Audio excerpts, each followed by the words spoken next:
پہلا سوال یہ ہے،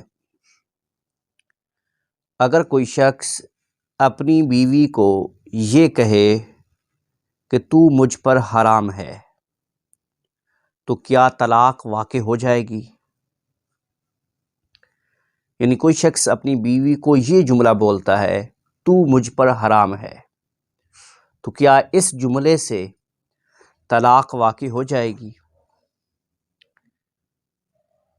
جواب سماعت فرمائیے، اگر کوئی شخص اپنی بیوی سے یہ کہتا ہے کہ تو مجھ پر حرام ہے، اس سے ایک طلاق بائن واقع ہو جائے گی،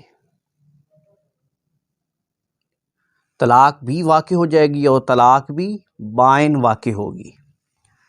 دو طرح کی طلاقیں ہوتی ہیں، ایک کو طلاق رجعی کہتے ہیں اور ایک کو طلاق بائن کہتے ہیں۔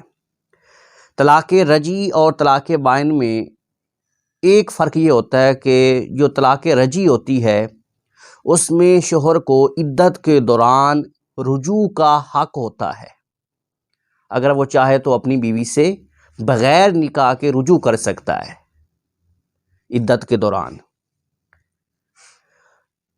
جبکہ طلاق بائن میں یہ ہوتا ہے کہ یہ جیسے ہی طلاق واقع ہوئی اب اس کے بعد اسے رجوع کا حق نہیں ہے، یعنی اب اپنی بیوی کو اپنے پاس اگر رکھنا چاہتا ہے تو ایک ہی صورت ہے کہ دوبارہ نکاح کرے گا۔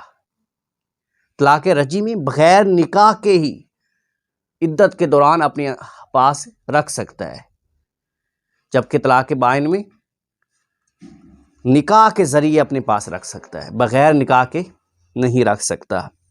تو اگر کسی شخص نے اپنی بیوی سے یہ کہا کہ تو مجھ پر حرام ہے تو اس سے ایک طلاق بائن واقع ہو جائے گی اور اس میں نیت کا اعتبار بھی نہیں، بغیر نیت کے ہی طلاق واقع ہو جائے گی، کیونکہ یہ جملہ طلاق کے لیے معروف ہے۔ فتاوی رضویہ جلد 12 صفحہ نمبر 560 پر ہے، متاخرین نے کہا تو مجھ پر حرام ہے کہنے میں طلاق بائنہ واقع ہوگی، عرف کی وجہ سے نیت کے بغیر واقع ہوگی۔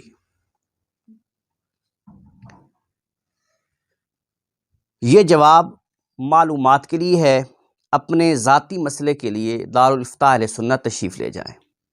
واللہ عالم ورسولہ عالم عز وجل، وصلی اللہ تعالی علیہ وعلی آلہ وصحبہ وسلم۔